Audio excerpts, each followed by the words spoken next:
Hello students, welcome to all of you on chemistry insights. तो आज आप लोगों के लिए बहुत इंटरेस्टिंग सा सब्जेक्ट प्ले करके आए हैं, फिजिक्स क्लास 12th के लिए।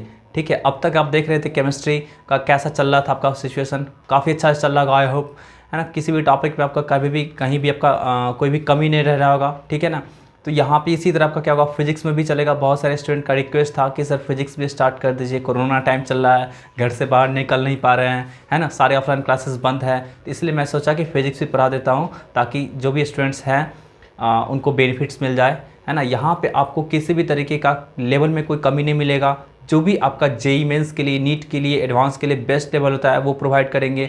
आपको बेस्ट बुक का क्वेश्चंस भी प्रोवाइड किया जाएगा पीडीएफ फाइल के द्वारा, है ना। आप बुक्स भी आप परचेज कर सकते हैं, है ना, ऑफलाइन फ्लिपकार्ट से या फिर अमेजन से कर सकते हैं भी परचेज, है ना। बुक्स आपको बताया था, सबसे पहले आपका एनसीईआरटी लेना है, ये बहुत ही ज़्यादा मस्ट है आपके एकेडमिक सेशन के लिए, है ना। फिर दूसरा कॉम्पिटिटिव व्यू के लिए लेना चाहते हैं तो कॉम्पिटिटिव व्यू के लिए आपके लिए सबसे बेहतरीन बुक रहेगा आपका शशि भूषण तिवारी का बुक, मैग्रो हिल पब्लिकेशन में आता है, ठीक है। आप उसको ले लीजिएगा, उसमें थ्योरी भी काफ़ी अच्छा रहता है, ठीक है ना। लेवल ऑफ प्रॉब्लम भी अच्छा रहता है, ठीक है। आपको आपके थ्योरी को एकदम बिल्कुल जीरो से बेसिक लेवल से आपका एडवांस लेवल तक खींच करके ले जाएगा। इतना ज़बरदस्त बुक होता है। उसमें प्रत्येक क्वेश्चंस का सॉल्यूशन रहेगा, है ना, सॉल्यूशन रहेगा। और इसके साथ साथ जो भी आपको एग्जांपल्स में क्वेश्चन मिलेंगे उसका आपका रहेगा नीचे में आपका बॉक्स बना करके रहता है लिखा हुआ, वहाँ पे आपका सब कुछ दिया रहता है कि कैसे क्वेश्चंस को सोचना है। मतलब आपको सिखाएगा, फिजिक्स सिखाएगा ये, है ना। मतलब सेल्फ स्टडी के लिए ज़बरदस्त बुक होता है, ठीक है। उसका दो तरीके का बुक आता है, एक थ्योरी एंड प्रॉब्लम के साथ बुक आता है और एक सिर्फ और सिर्फ प्रॉब्लम वाली बुक आती है ना। तो प्रॉब्लम वाली बुक अभी आपको नहीं लेना है, सबसे पहले थ्योरी एंड प्रॉब्लम वाला जो बुक आता है, थ्योरी एंड प्रॉब्लम के साथ साथ जो आता है वो आपको बुक लेना है ना। वो टोटल 6 वॉल्यूम में आता है ना। वॉल्यूम 1, 2, 3 आपको क्लास 11th के लिए, वॉल्यूम 3, 4, 5 आपको 12th के लिए आता है, ठीक है। तो ध्यान रखिएगा इस चीज़ का कि आपको बुक जो लेना है शशि भूषण तिवारी का, फिलहाल अभी वो आपको इलेक्ट्रोस्टैटिक्स एंड इलेक्ट्रिसिटी करके बुक होगा, है ना। ऐसा बुक जिसमें दोनों चैप्टर होगा, इलेक्ट्रोस्टैटिक्स इलेक्ट्रिसिटी, ठीक है ना। कोई डाउट है तो आप उस बुक को ले सकते हैं। वहाँ से आप क्या कर सकते हैं, क्वेश्चंस को टॉपिक वाइज करके रहता है दिया हुआ, आप वहाँ से सॉल्व करते जाएगा। इसके अलावा मैं व्हाट्सएप ग्रुप आपका दिया, व्हाट्सएप नंबर दिया, उस पर आप जुड़ सकते हैं मेरे से, है ना। वहाँ पे आपको पीडीएफ फाइल प्रोवाइड किए जाएंगे, जो भी डाउट्स होंगे, है ना, उसको हम लोग क्या करेंगे, सॉल्यूशन भेजेंगे उस पर, है ना। किसी भी तरीके का जो भी आपका डाउट्स होगा आप सेंड करिएगा, सॉल्यूशन भेज दूंगा। यदि आपका सॉल्यूशन से नहीं समझ में आएगा तो मैं आपको लाइव सेशन के द्वारा, है ना, वीडियो लेक्चर में आपको बताऊंगा सॉल्यूशन का, है ना, सॉरी आपके डाउट का सॉल्यूशन मैं बताऊंगा, ठीक है। तो किसी भी तरीके का कोई प्रॉब्लम नहीं होना चाहिए। आपका आज नया टॉपिक है, मतलब फर्स्ट टॉपिक है इलेक्ट्रोस्टैटिक्स है, ठीक है। आप लोग के लिए न्यू ही है क्योंकि जस्ट आप लोग 11th पास आउट हुए हैं, है ना। तो आपका न्यू टॉपिक आपके लिए है इलेक्ट्रोस्टैटिक्स। बहुत ही इंटरेस्टिंग सा आपका ये टॉपिक है। ये टोटल बोर्ड में 8 मार्क्स को प्रोसेस करता है एंड आपका इसमें भी 2 से 3 क्वेश्चन तक पूछा जाता है आपका जेईई मेंस में, है ना। एक क्वेश्चन तो फिक्स इससे पूछा जाएगा, है ना। कभी कभी 2 या फिर 3 क्वेश्चन पूछा जा सकता है। ये कॉन्सेप्चुअल होने के साथ साथ आपका क्या होता है, ये चैप्टर जो होता है आपका न्यूमेरिकल के लिए भी ज़्यादा ज़बरदस्त होता है ना। न्यूमेरिकल भी इससे बहुत ही अच्छे बनते हैं और कॉन्सेप्चुअल भी प्रॉब्लम इससे बहुत ही ज़्यादा अच्छे बनते हैं, ठीक है। दोनों में से किसी भी तरीके का प्रॉब्लम आपको पूछा सकता है। अक्सर कॉन्सेप्चुअल प्रॉब्लम इससे पूछा जाता है, ठीक है ना। लेकिन आपका ये गारंटी नहीं कि हमेशा कॉन्सेप्चुअल क्वेश्चन पूछा जाएगा, न्यूमेरिकल भी पूछा जाता है, ठीक है। तो चलिए स्टार्ट करते हैं इलेक्ट्रोस्टैटिक्स के साथ, ठीक है। देखिए इलेक्ट्रोस्टैटिक्स, सबसे पहले हम लोग क्या करते हैं, इसका मीनिंग समझने का कोशिश करते हैं कि इलेक्ट्रोस्टैटिक्स का मीनिंग होता क्या है। देखिए ये इलेक्ट्रो वर्ड जो आपका हो गया, ये इलेक्ट्रिक चार्ज से लिया गया है, इलेक्ट्रिक चार्ज से लिया गया आपका इलेक्ट्रो। एंड स्टैटिक का मतलब होता है स्टेट ऑफ रेस्ट। अब देखिए इलेक्ट्रिक चार्ज और स्टेट ऑफ रेस्ट आप समझ में आ गया। इलेक्ट्रोस्टैटिक्स का मीनिंग होता है कि आपका फिजिक्स का ऐसा ब्रांच जो क्या करेगा, चार्ज के द्वारा जो फिनोमेना जो डेवलप होगा, कब, जब वो रेस्ट में होगा, है ना। चार्ज के द्वारा जो फिनोमेना डेवलप होता है कब, जब वो रेस्ट में होता है, उसके बारे में स्टडी कराएगा, है ना। ये आपका क्या होता है, फिजिक्स का ऐसा ब्रांच होता है जो क्या करता है आपका जी, फिनोमेना रिलेटेड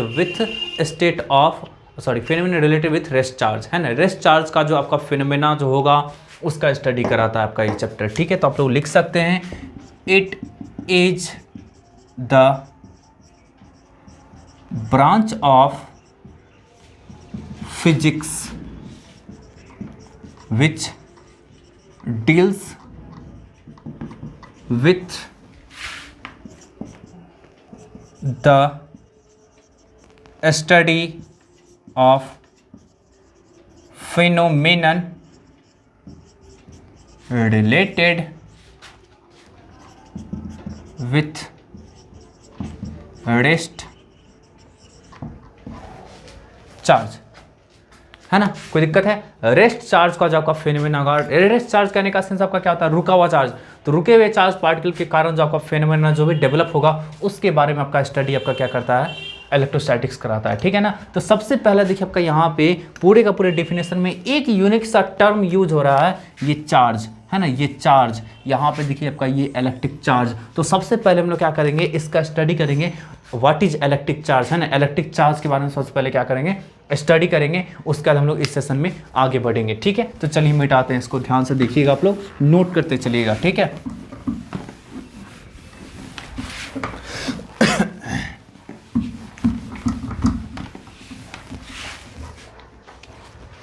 देखिए इलेक्ट्रिक चार्ज क्या होता है? सबसे पहला टॉपिक आपका निकल कर क्या है? Electric charge. देखिए इलेक्ट्रिक चार्ज को जो है हम लोग सिम्बलाइज करते हैं क्यू से, कैपिटल क्यू या फिर स्मॉल क्यू से हम लोग क्या करते हैं? इसको रिप्रेजेंट करते हैं इलेक्ट्रिक चार्ज को।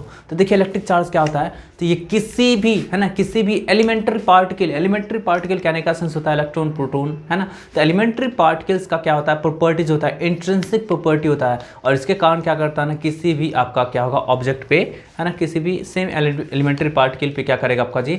ये फोर्स एक्सर्ट करेगा, है ना, इलेक्ट्रिक फोर्स एक्सर्ट करेगा। बात समझ में आ रही है आपका? तो यहाँ पे फटाफट डिफिनेशन लिख देते हैं। It is the intrinsic property of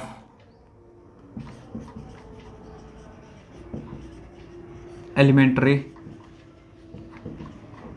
particles like electron, proton, due to which it exerts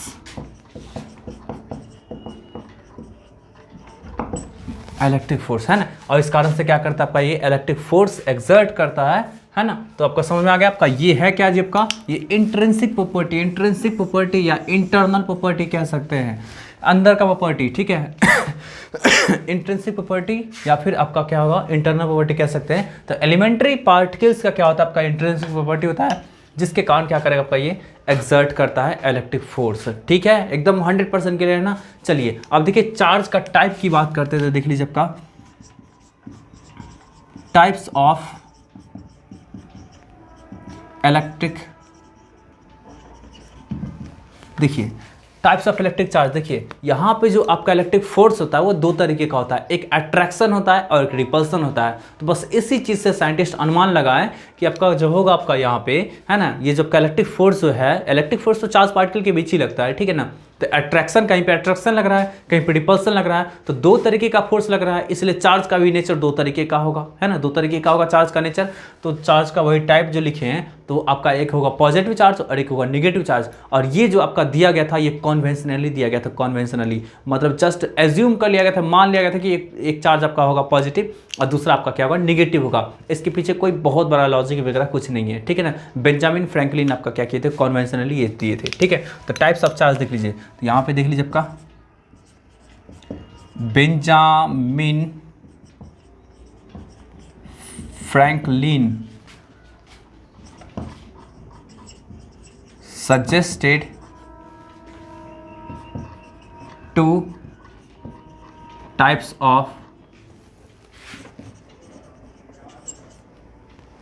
charge,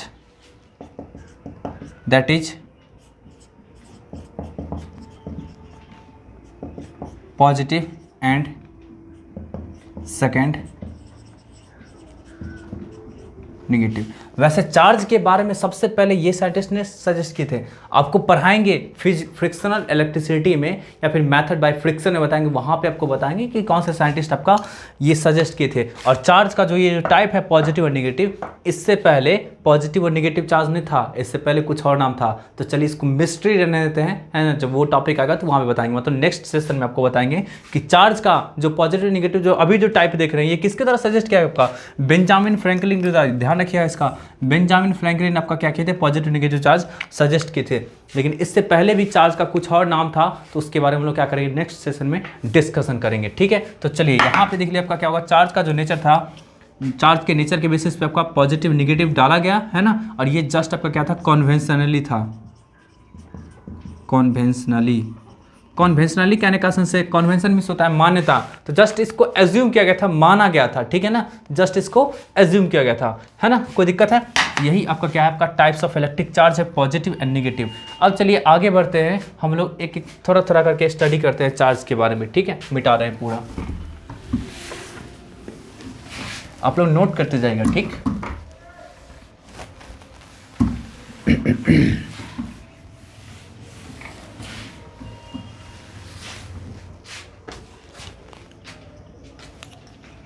देखिए ये तो समझ गए पॉजिटिव और निगेटिव चार्ज होता है, ठीक है ना। अब देखिए charge on any body is due to only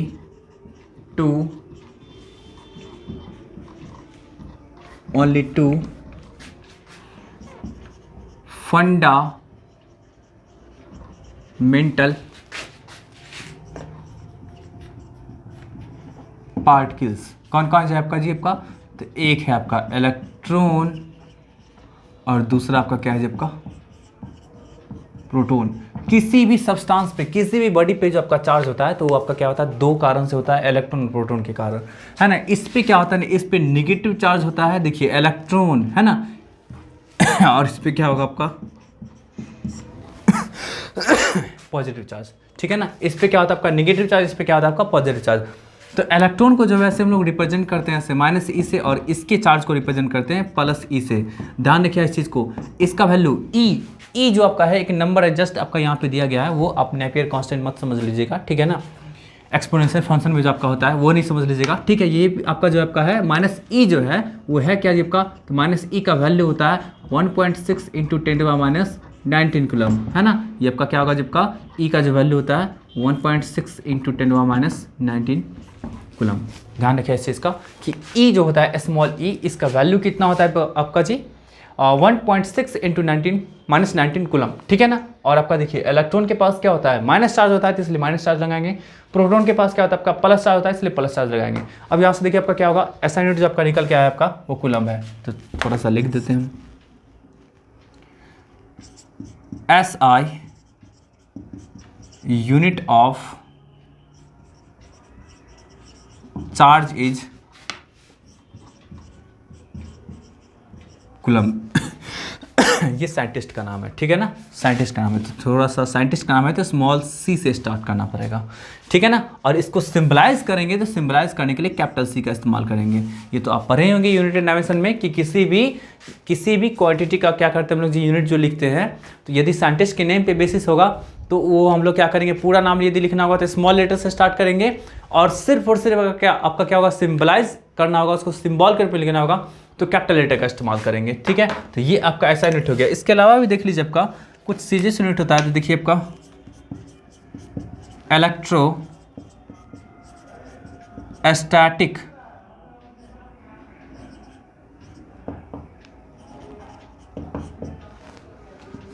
electrostatic serious unit की बात करते हैं, है ना। इलेक्ट्रोस्टैटिक सीरियस यूनिट की बात करते हैं, वो आपका होता है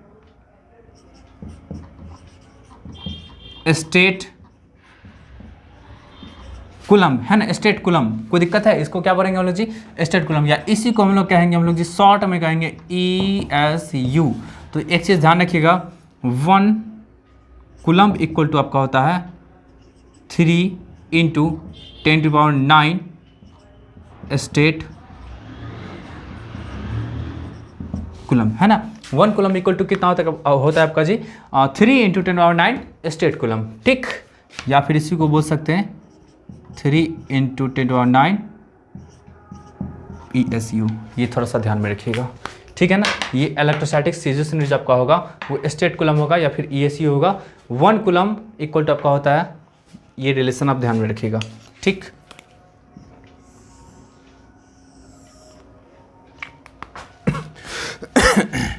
नेक्स्ट देख लीजिए आपका, ये आपका हो गया इलेक्ट्रोस्टैटिक सीरीज यूनिट। फिर देखिए आपका क्या होगा, इलेक्ट्रोस्टैटिक सीरीज यूनिट हो गया आपका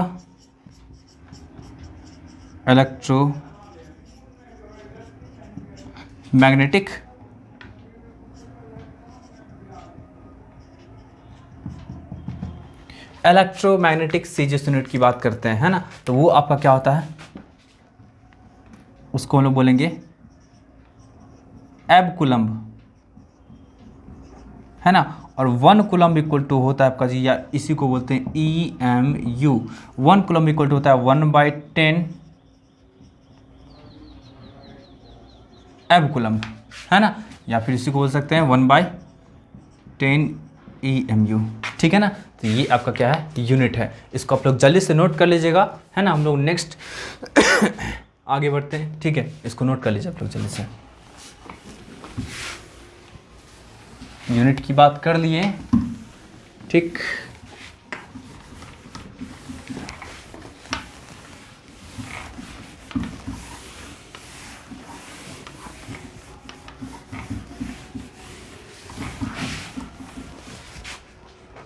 चलिए अब जरा बात करते हैं, यूनिट की बात कर लिए। इसको देखिए मेजर किया कैसे किया था, किसी भी बॉडी पे कितना अमाउंट में चार्ज है, इसको कैसे हम लोग मेजर करेंगे। तो देखिएगा, amount of charge on the body is measured by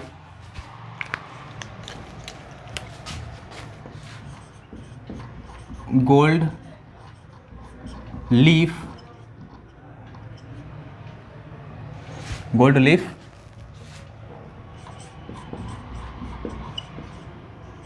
electroscope,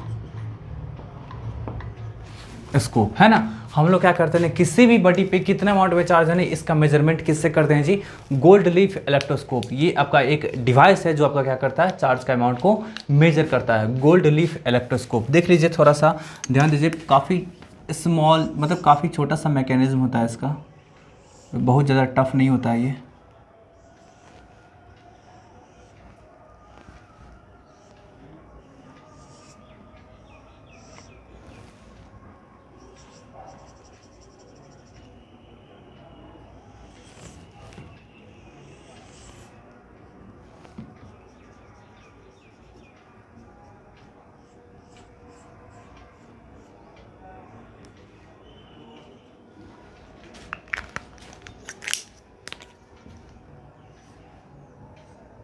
देखिए ये आपका क्या है, गोल्ड लीफ है ना। ये आपका मेटल का रॉड है और इसको ना बोलेंगे नॉब, ठीक है। यहाँ पे आपका लगा हुआ है स्टॉप कॉक, रबर लगा सकते हैं, रबर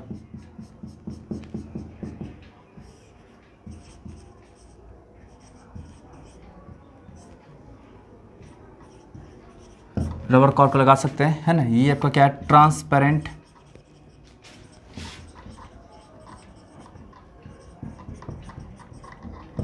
बोतल है, ठीक है ना, कोई दिक्कत है।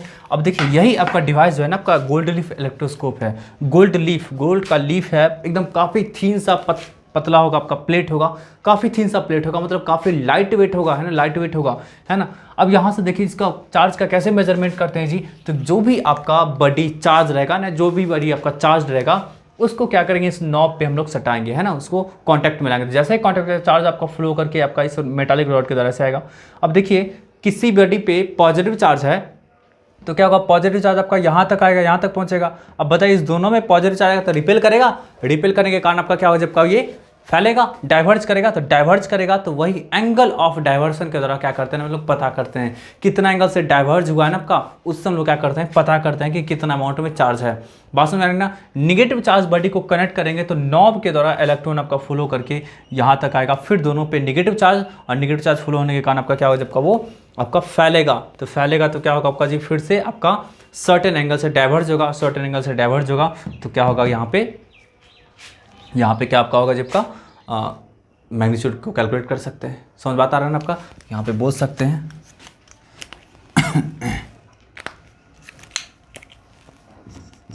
a charged body is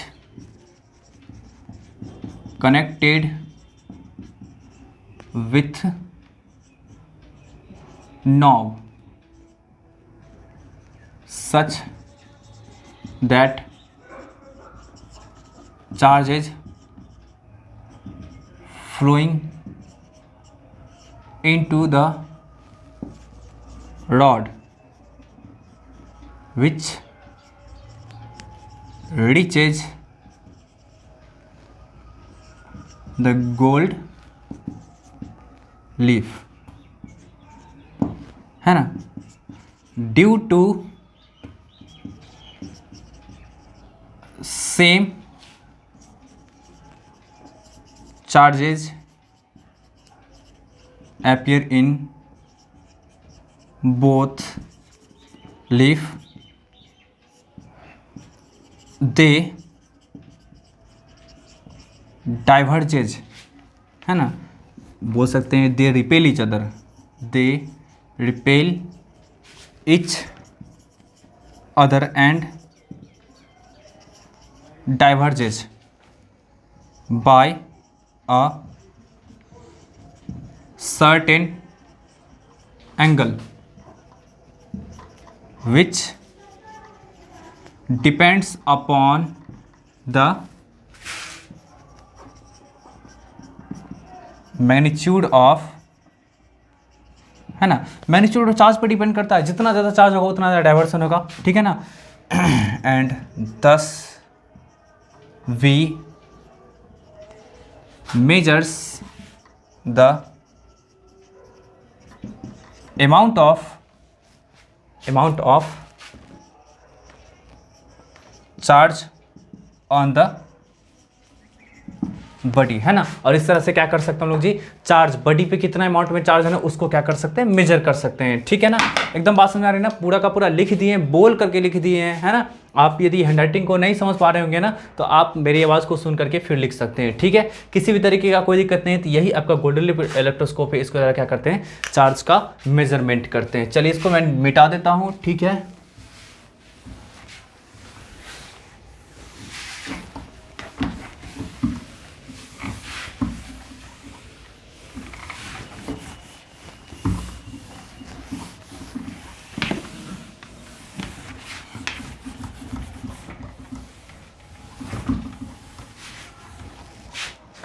चलिए आगे बढ़ते हैं हम लोग। नेक्स्ट देख लीजिए आपका, देखिए एक चीज़, किसी भी बॉडी पे चार्ज जो आता है ना, उसके लिए सिर्फ और सिर्फ एक पार्ट के लिए रिस्पॉन्सिबल है इलेक्ट्रॉन, क्योंकि इलेक्ट्रॉन का ही क्या होता है ना, आपका ट्रांसफर हो सकता है one body to another body. Loss of electron तब भी चार्ज, गेन ऑफ इलेक्ट्रॉन तब भी चार्ज। मतलब देखिए न्यूट्रल बॉडी जो होता है ना, न्यूट्रल बॉडी में इक्वल अमाउंट में आपका इलेक्ट्रॉन प्रोटॉन होता है। चलिए इन सब बातों को फिर से समझ लेते हैं। देखिए, in a neutral body equal number of electrons and protons are present. In a neutral body, equal number of electrons and protons are present. That's why no net charge appears on the body, है ना। इस कारण से क्या होता है, किसी भी तरीके का कोई नेट चार्ज अपियर नहीं होता है बॉडी पे, ठीक है। ये बात आपका समझ में आ गया। फिर देखिए,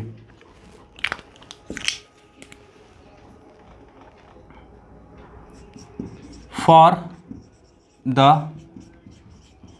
एक्सेस ऑफ इलेक्ट्रॉन, है ना, for the excess of electron body acquires negative charge.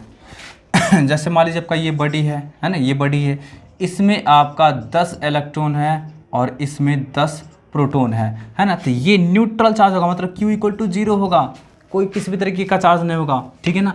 लेकिन जब इसमें क्या करते हैं ना, कुछ इलेक्ट्रॉन को ऐड कर देते हैं, है ना, देख लीजिए ध्यान से,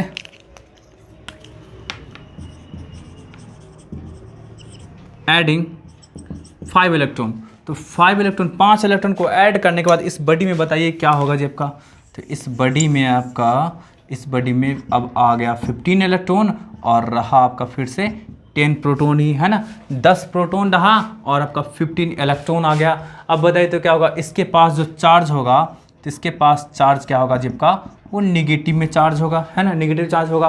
किसके बराबर, कितना के बराबर होगा जिसका, तो 5 इलेक्ट्रॉन एक्स्ट्रा ऐड किया है ना, तो 5 इलेक्ट्रॉन के क्या होगा जिसका बराबर आपका चार्ज इसमें आ जाएगा। तो यहाँ पे लिख सकते हैं निगेटिव में चार्ज होगा, मतलब क्या होगा, Q इक्वल टू क्या होगा आपका जी, Q इक्वल टू होगा 5 इंटू माइनस ई, मतलब 5 इंटू और minus 1.6 into 10 to power minus 19 coulomb, इतना अमाउंट में आपका क्या होगा, चार्ज आ जाएगा, ठीक है ना। समझ में आ रहा है ना। तो यहाँ पे एक्सेस ऑफ इलेक्ट्रॉन हो गया ना, अरे प्रोटॉन से ज़्यादा इलेक्ट्रॉन है तो उसको बोलेंगे एक्सेस ऑफ इलेक्ट्रॉन, ठीक है। यहाँ पे इक्वल था तो न्यूट्रल था, ये आपका निगेटिवली चार्ज हो गया, ठीक है। फिर नेक्स्ट देख लीजिए, फॉर डेफिशिएंसी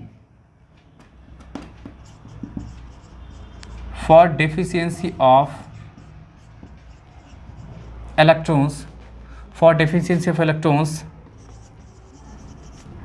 body acquires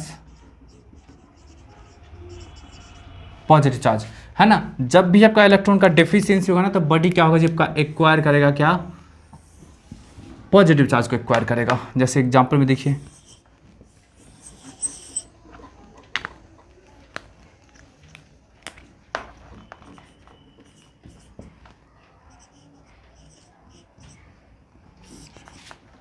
दस इलेक्ट्रॉन और 10 प्रोटॉन है ना, 10 इलेक्ट्रॉन और 10 प्रोटॉन है। इसमें से मान लीजिए आपका इलेक्ट्रॉन को निकाला गया है, 3 इलेक्ट्रॉन को मान लीजिए निकाल दिया गया है ना, 3 इलेक्ट्रॉन को विड्रॉ किया गया, निकाला गया है, ठीक है, इसमें से बाहर निकाला गया। तब बताइए इसमें आपका बॉडी में कितना बचेगा जी आपका, 7 इलेक्ट्रॉन बचेगा, है ना। 3 इलेक्ट्रॉन को बाहर निकाले तो 7 इलेक्ट्रॉन बचेगा, और यहाँ पे कितना बचेगा जी आपका, 10 प्रोटॉन बचेगा। तो बताइए यहाँ पे क्या आपका होगा जी आपका, चार्ज, नेट चार्ज होगा, पॉजिटिव में होगा, कितना होगा जी आपका, तो 7 इलेक्ट्रॉन है और 7 प्रोटॉन रहेगा, तो 7 7 एक दूसरे को कैंसिल कर देगा, तो कितना एक्सेस प्रोटॉन हो गया जी आपका, कितना एक्सेस प्रोटॉन हुआ, 3 हुआ, तो 3 एक्सेस प्रोटॉन हुआ, तो 3 एक्सेस प्रोटॉन के लिए आपका क्या होगा जी आपका, 3 प्रोटॉन के बराबर चार्ज आएगा, मतलब कितना आपका आएगा जी 3e, मतलब कितना 3 इंटू, अरे plus 3 into 1.6 into minus 10 to power 19 coulomb, इतना आपका अमाउंट में चार्ज आ जाएगा। मतलब जितना आपका इलेक्ट्रॉन का कमी होगा उतना पॉजिटिव चार्ज, और जितना आपका क्या होगा इलेक्ट्रॉन का एक्सेस होगा उतना ही आपका क्या होगा जबका निगेटिव चार्ज। बात एकदम समझ में आ रही है। उतना निगेटिव चार्ज कहने का सेंस क्या है, उस नंबर को मल्टीप्लाई किससे कर देंगे, स्मॉल ई से। स्मॉल ई का वैल्यू निगेटिव में कब होगा जी आपका, जब इलेक्ट्रॉन की बात कर रहे होंगे, है ना, मतलब चार्ज का अमाउंट निगेटिव में कब आपका होगा, जब आपका एक्सेस ऑफ इलेक्ट्रॉन की बात कर रहे होंगे, और चार्ज का अमाउंट आपका पॉजिटिव में कब होगा,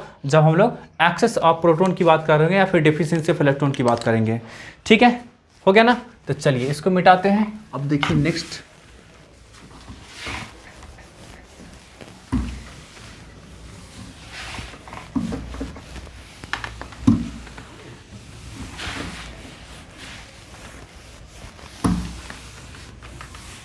देखिए किसी भी बॉडी पे जो चार्ज का जो रिस्पॉन्सिबिलिटी होता है ना, वो इलेक्ट्रॉन के पास होता है ओनली, क्योंकि इलेक्ट्रॉन ही ट्रांसफर हो सकता है वन बॉडी से अनदर बॉडी, प्रोटॉन का ट्रांसफर पॉसिबल नहीं होता है ना। तो यहाँ पे इस चीज़ को लिख देते हैं, only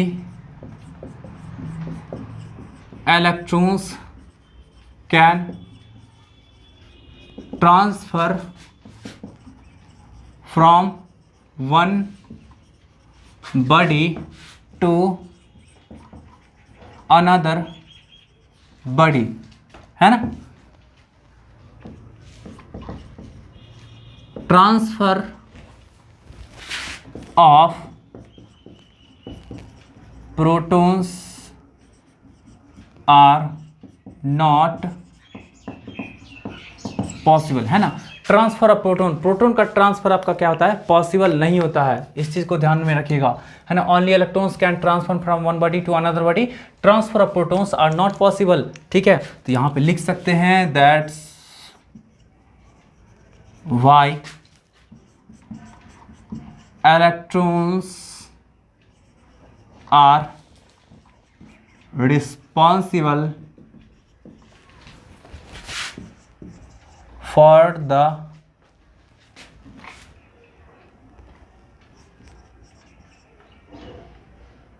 charge on any body. Proton तो रिस्पॉन्सिबल है ही, साथ साथ देखिए इसका इलेक्ट्रॉन ही आपका क्या होगा, रिस्पॉन्सिबल होगा। इलेक्ट्रॉन बढ़ जाएगा तो क्या होगा, नेगेटिव चार्ज, इलेक्ट्रॉन घट जाएगा तो आपका क्या होगा, पॉजिटिव चार्ज। प्रोटॉन का ट्रांसफर तो पॉसिबल होता नहीं है। अच्छा, एक चीज़ आपके दिमाग में आ रहा होगा आपका कि प्रोटॉन का ट्रांसफर क्यों नहीं पॉसिबल होता, नॉट पॉसिबल, क्यों नहीं पॉसिबल होता है जबका। तो इसका रीज़न जानते हैं, इसका रीज़न ये होता है कि किसी भी एटम के अंदर में जो आपका रहता है न्यूक्लियस, तो उस न्यूक्लियस में क्या रहता है ना आपका, न्यूट्रॉन प्लस प्रोटॉन होता है ना, न्यूट्रॉन प्लस प्रोटॉन होता है। और उसके सराउंडिंग में जो आपका सेल्स रहता है ना, सेल्स रहता है, उसमें क्या आपका होता है जी, आपका इलेक्ट्रॉन रिवॉल्व करता है। इलेक्ट्रॉन क्या करता है आपका, रिवॉल्व करता है, ठीक है, इलेक्ट्रॉन रिवॉल्व करता है। तो अब देखिए ये जो आपका रहा, इसको हम लोग बोलेंगे क्या, न्यूक्लियस बोलेंगे, इसको बोलेंगे हम लोग न्यूक्लियस, है ना। और ये सब आपका क्या है जब का, ये सब आपका सेल है, ठीक, सेल है। तो न्यूक्लियस में क्या प्रेजेंट है जब का, न्यूट्रॉन प्लस प्रोटॉन, और सेल में क्या प्रेजेंट है जी, ओनली इलेक्ट्रॉन, ठीक है ना। तो एक चीज़ ध्यान में रखिएगा कि ये जो आपका न्यूट्रॉन प्रोटॉन होता है ना आपका न्यूक्लियस के अंदर बाउंडेड होता है, ये कभी भी आपका रिलीज नहीं होगा। ये तभी रिलीज होगा जब आपका न्यूक्लियर रिएक्शन कर रहे होंगे, मतलब न्यूक्लियस को आप डिस्ट्रॉय कर रहे होंगे, न्यूक्लियस को डिस्ट्रॉय कर रहे होंगे, न्यूक्लियस को तोड़ रहे होंगे, है ना, तभी आपका क्या हो सकता है, आपका इसमें अंतर आएगा, इसमें चेंजिंग आएगा, ठीक है।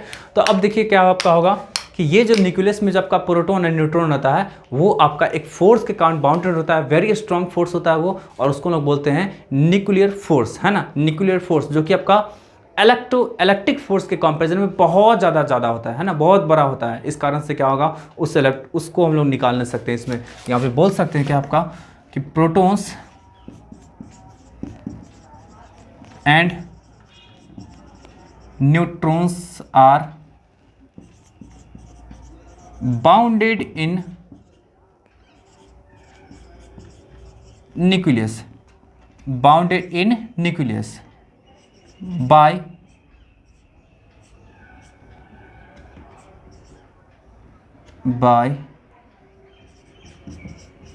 nuclear force, which is strongest among all forces. जितना भी फोर्स आप देखते हैं सबसे ज़्यादा स्ट्रॉन्गेस्ट होता है ना। इस कारण से क्या हो सकता है आपका जी, ये आपका प्रोटॉन कभी भी यहाँ से निकल नहीं सकता है। That's why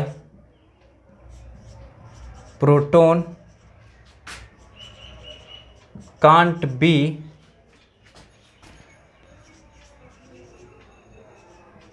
remove from nucleus, है ना।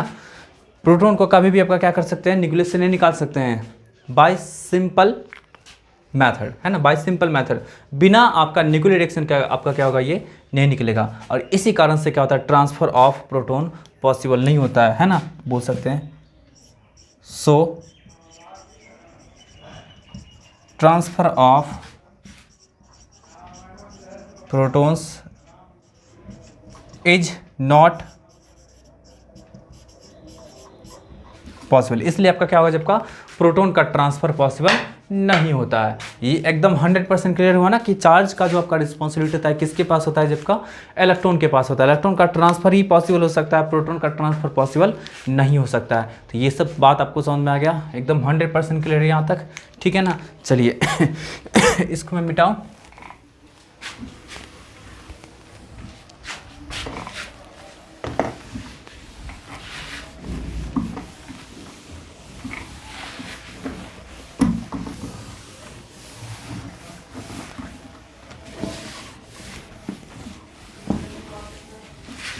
देखिए अब आगे बढ़ते हैं, देखिएगा ध्यान से आप लोग, एक बहुत इंपॉर्टेंट प्रॉपर्टीज की बात करते हैं। Fundamental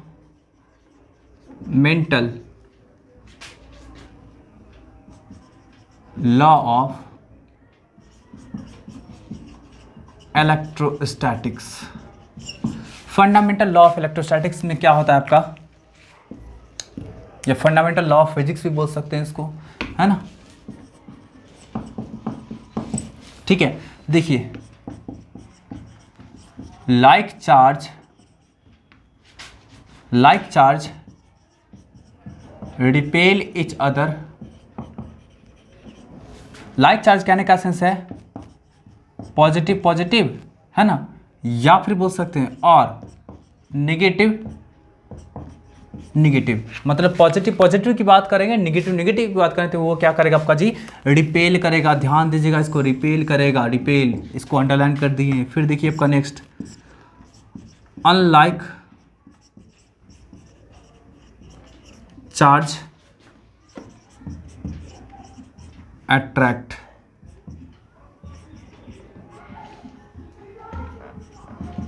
H other. देखिए इसको कैपिटल लेटर में जानबूझ करके स्टार्ट किए हैं ताकि थोड़ा सा अलग लगे। अनलाइक चार्ज कहने का सेंस आपका क्या होगा, जिसका पॉजिटिव निगेटिव, या फिर बोल सकते हैं निगेटिव पॉजिटिव। मतलब आपका अनलाइक चार्ज होगा वो आपका क्या करता है, अट्रैक्ट करता है, और जो लाइक चार्ज होता है वो रिपेल करता है। ध्यान दीजिएगा, लेकिन ये आपका तभी पॉसिबल होगा जब हम लोग चार्ज को कंसीडर कर रहे होंगे, है ना। चार्ज का इंपॉर्टेंस होगा वहाँ पे, फोर्स जो लग रहा होगा वहाँ पे चार्ज के कारण लग रहा होगा, ये ध्यान दीजिएगा। फोर्स जो लग रहा होगा चार्ज के कारण लग रहा होगा, तभी आपका ये कर सकते हैं, ठीक है ना। नहीं तो दो के से राइज होता है, जिस टाइम आपका क्या होगा कि लाइक चार्ज अट्रैक्ट भी कर सकता है ना। दो केस राइज होता है जहां पे लाइक चार्ज अट्रैक्ट भी कर सकता है, और वो केस कौन सा आपका होगा जिसका, तो एक केस आपका होगा न्यूक्लियर फोर्स का केस होगा आपका, और दूसरा केस होगा आपका इंडक्शन के द्वारा, है ना, इंडक्शन के द्वारा। ध्यान रखिएगा इस चीज़ को, है ना। ये आपका पॉइंट जो आपका है, ये पॉइंट को ध्यान रखिएगा, है ना। ये आपका क्या होगा, ये पॉइंट आपका उल्टा भी हो सकता है ना, लेकिन ये इस पॉइंट पे क्या होगा, किस कारण से उल्टा होगा जबका, तो दो कारण से। एक पहला न्यूक्लियर फोर्स के इंट्रोडक्शन से, जहाँ पे चार्ज से कोई माने मतलब नहीं है, चार्ज को कंसिडर बिल्कुल भी नहीं किया जा रहा है, मतलब चार्ज क्या है नहीं है, मतलब चार्ज का नेचर कुछ भी मायने नहीं रखता है। और दूसरा आपका क्या होगा जबका, बाय इंडक्शन के द्वारा, ठीक है।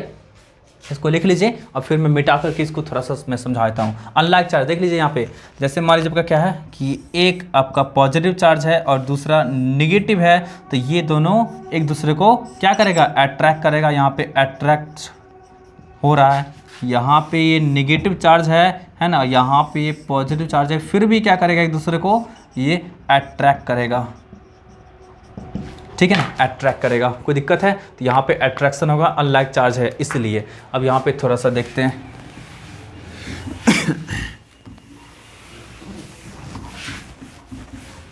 देखिए लाइक चार्ज का देख लेते हैं थोड़ा सा। ये पॉजिटिव तो ये रिपेल करेगा और ये भी रिपेल करेगा, रिपल्सन, निगेटिव एंड यहाँ भी आपका क्या होगा, जबका रिपल्सन होगा, नेगेटिव के रिपल्सन, पॉजिटिव के बीच में रिपल्सन। कोई डाउट है तो ये आपका कब होगा जी, जब इलेक्ट्रोस्टैटिक फोर्स लगेगा। लेकिन आपको बताएं कि दो केस ऐसा होगा जहाँ पे आपका क्या होगा, जिसका ऐसा हो सकता है। तो यहाँ थोड़ा सा ध्यान रखिएगा इस चीज़ का, मैं मिटा रहा हूँ आपको।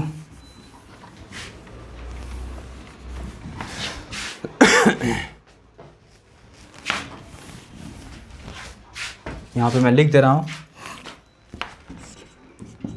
लाइक चार्जेज में attract each other. Like charge में अट्रैक्ट करता है, मतलब कर सकता है अट्रैक्ट। कब जी, पहला केस देख लीजिए, दोनों के बीच का डिस्टेंस आपका क्या है, आर है ना। देखिए if R is less than equal to 10⁻⁵ metre, sorry 15 metre, 10⁻⁻15 metre, है ना। देन न्यूक्लियर फोर्स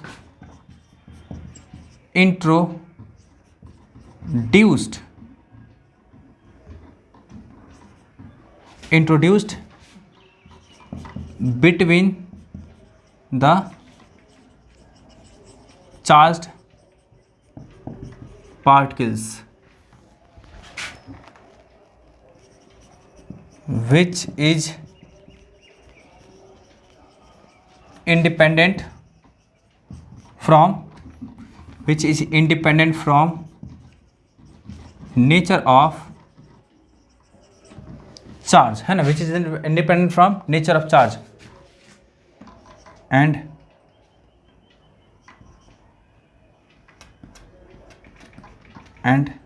then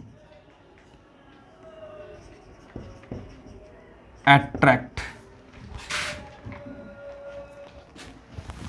ठीक है ना। मतलब क्या होगा आपका जी कि ये चार्ज पार्टिकल के बीच में आपका न्यूक्लियर फोर्स इंट्रोड्यूस हो जाएगा। कब होगा जी? जब आपका दोनों के बीच का डिस्टेंस 10⁻⁻15 मीटर से कम होगा, है ना, कम होगा, तभी चार्ज पार्टिकल के बीच में आपका क्या होगा, ये आपका फोर्स इंट्रोड्यूस हो जाएगा। और ये जो आपका न्यूक्लियर फोर्स होता है, न्यूक्लियर फोर्स जो आपका होता है ना, यहाँ पे मैं अंडरलाइन कर देता हूँ, देख लीजिएगा ध्यान से। न्यूक्लियर फोर्स जो ये होता है ना, ये न्यूक्लियर फोर्स क्या होता है आपका जी, independent from nature of charge particle, मतलब इसको चार्ज के नेचर से कोई मतलब नहीं है ना। और ये अट्रैक्टिव रिपल्सिव दोनों होता है, लेकिन आपका अट्रैक्टिव कब होगा, जब आपका 10⁻15 मीटर से, मतलब 10⁻15 मीटर को 1 फर्मी भी कहते हैं, ध्यान रखिए इस चीज़ को, इसको हम लोग 1 फर्मी भी कहते हैं, है ना। तो जब आपका 1 फर्मी से लेस देन और 0.7 फर्मी से आपका ग्रेटर देन रहेगा तभी अट्रैक्टिव नेचर होगा। 0.7 फर्मी से ज़्यादा रहेगा तो आपका क्या होता है, रिपल्सिव इन नेचर हो जाता है, ठीक है ना। सॉरी, 0.7 फर्मी से कम रहेगा तो आपका रिपल्सिव इन नेचर हो जाएगा। तो यहाँ पे क्या होगा आपका जी, ये अट्रैक्टिव होगा। ये अट्रैक्टिव होगा कब होगा, जब डिस्टेंस आपका क्या होगा, 1 फर्मी से लेकर के 0.7 फर्मी तक होगा, है ना। तब आपका क्या होगा, ये फोर्स होगा, न्यूक्लियर फोर्स होगा, Fn जो लिख दिए ये अट्रैक्टिव लिख दिए हैं, अट्रैक्टिव, है ना, अट्रैक्टिव, कोई दिक्कत है। और जब डिस्टेंस आपका क्या होगा, 0.7 फर्मी से लेकर के और 0 तक रहेगा आपका जी, है ना, तो क्या होगा आपका यहाँ पे इस केस में इस केस में ये आपका जो Fn रहेगा वो रिपल्सिव इन नेचर रहेगा, है ना, रिपल्सिव नेचर रहेगा। तो आपका जैसे ही 1 फर्मी से घटेगा डिस्टेंस तो अट्रैक्ट करने लगेगा, चाहे चार्ज का कुछ भी नेचर है, मतलब इंडिपेंडेंट फ्रॉम चार्ज, चार्ज का कुछ भी नेचर है उससे मतलब नहीं है, वो क्या करेगा, उसको अट्रैक्ट ही करेगा, ठीक है ना। और ये आपका उस टाइम में भी आपका देखिए, उस टाइम में ठीक है, ये आपका क्या होता है ना, इलेक्ट्रोस्टैटिक फोर्स से काफ़ी ज़्यादा होता है, इस कारण से इलेक्ट्रोस्टैटिक फोर्स वहाँ पे ऑब्जर्व होगा नहीं, लगभग 40 गुना ज़्यादा रहेगा आपका, यदि आप क्या करते हैं, 2 इलेक्ट्रॉन्स के बीच की बात करते हैं तो, है ना, ठीक है। इसको मिटा दें, ठीक। चलिए अब थोड़ा सा इंडक्शन की बात कर लेंगे, लेकिन इंडक्शन की बात बाद में करेंगे, ठीक है ना, इंडक्शन, क्योंकि अभी आप लोग को पता नहीं है, तो एक और सेकेंड आपका है इंडक्शन, ठीक है। तो इंडक्शन की बात हम लोग क्या करेंगे, बाद में करेंगे, जब मेथड ऑफ इंडक्शन पढ़ाएंगे तब वहाँ पे हम बात करेंगे कि आपका क्या होगा, 2 चार्ज पार्टिकल कैसे क्या करता है, अट्रैक्ट करता है एक दूसरे को, ठीक है। तो बस इतना प्रॉपर्टीज हम लोग देखे हैं। आई होप आप लोग को अच्छा लगा होगा, बहुत ही नॉलेजफुल प्रॉपर्टीज़ होगा, ठीक है ना, नॉलेजफुल आपका लेक्चर रहा होगा, ठीक है। तो फिर मिलते हैं नेक्स्ट सेशन में, लाइव सेशन में, ठीक है। तब तक के लिए बाय बाय, टेक केयर।